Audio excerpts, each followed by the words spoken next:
Monsieur le Premier ministre, Mesdames, Messieurs les ministres, distinguées autorités en vos rangs, grades et qualités respectifs.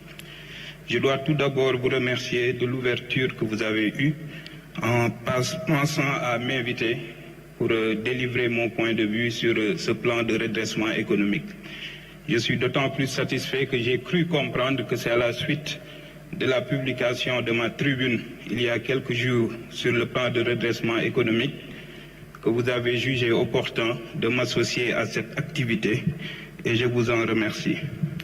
Je vous en remercie d'autant plus que mon engagement politique, je l'ai bâti sur un principe, le principe de devoir faire une parenthèse apoliticienne dans ce pays pour permettre à notre pays de s'adresser aux vraies problématiques, celles du développement. Donc c'est dans ce contexte que j'ai choisi d'être là aujourd'hui. Monsieur le Premier ministre, le Sénégal a deux maladies économiques. On peut considérer qu'il a une insuffisance rénale ou une hypertension artificielle, parce que vous nous avez parlé du surendettement. On sait tous que l'hypertension artérielle provient souvent du stress et souvent parce qu'on n'a pas su mobiliser assez de ressources ou rationaliser nos dépenses, nous avons été obligés d'emprunter et finalement cette maladie-là nous a rattrapés et continue de nous poursuivre. Alors mon problème est qu'on a cette maladie chronique, mais on a également un cancer que nous n'arrivons pas à soigner. Ce cancer, c'est le cancer des équations économiques que nous n'arrivons pas à régler dans ce pays. En vous ayant écouté, j'ai une question à vous poser, Monsieur le Premier ministre.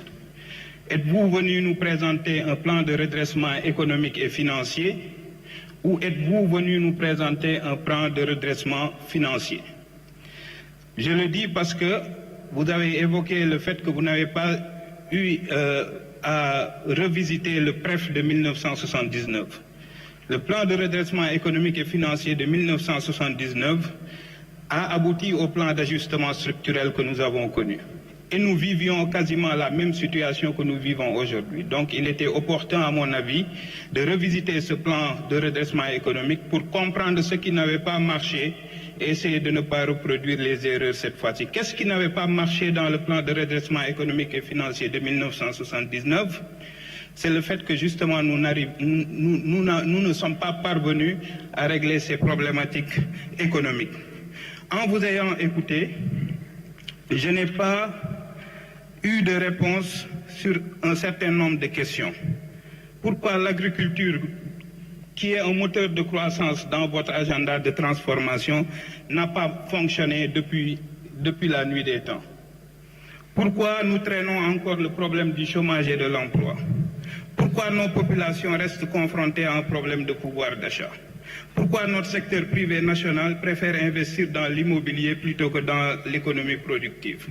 Pourquoi la croissance économique ne s'accompagne presque jamais d'une réduction du niveau de pauvreté économique? C'est à ces questions que le plan de 1979 n'avait pas répondu et ça nous a poussé à arriver au plan d'ajustement structurel. Merci. En vous ayant écouté, j'ai eu le sentiment que vous nous avez présenté un plan de redressement financier, puisque vous vous êtes focalisé sur les aspects de mobilisation de ressources pour refaire décoller l'économie. Merci beaucoup, Monsieur Madeleine. Je vous remercie.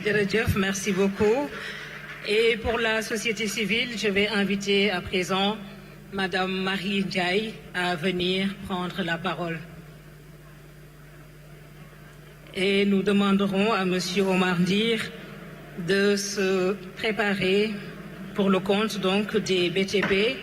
Est-ce que Madame Marie Ndiaye est avec nous? Sinon, nous allons passer la parole à Monsieur Omar Ndir, dernier intervenant de cette séquence réservée aux questions.